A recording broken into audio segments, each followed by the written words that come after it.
কখন এসছো এখানে ডিডি অটোমোবাইলসে গাড়ি কিনতে? সকাল সকাল এসছে, একটু লেট হয়েছে, ফিনান্সটা একটু করতে লেট হয়েছিল। তারপরে এই গাড়িটা আমাদের কাছে রেডি ছিল না, রেড কালার ছিল আমার কাছে, কিন্তু আপনি ব্ল্যাক কালার নেবেন বলে তার জন্য আনতে দেরি হলো। তো আশা করছি আমাদের ডিডি অটোমোবাইলসের একটু চাবিটা হাতে নাও বাবু। আমাদের বিহেভিয়ার ব্যবহার কেমন পেলেন? কিছু খাইয়েছিল এখানে, চা ফা কফি বলেছিল?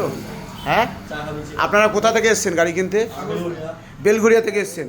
তো বেলঘরিয়া থেকে বাবু এখানে আসতে তো অনেকগুলো শোরুম পড়ে, তাহলে অতগুলো শোরুম টোপকে ডিডি অটোমোবাইলসে রেফারেন্স করেছিল না আপনারা রেফারেন্স করেছিল, তাই তো? ঠিক আছে, গাড়ি আসতে চালাবে, সাবধানে গাড়ি চালাবে, ঠিক আছে? ভালো থাকবে। আগামী দিনে আরও কাস্টমার পাবো তো? আর একটু লেট হওয়ার জন্য সরি, ঠিক আছে? একটা গিফট বেশি দিয়ে দেবে, হ্যাঁ? লেট হওয়ার জন্য একটা গিফট বেশি দিয়ে দেবে, গ্রিপ কভার দিয়ে দেবে।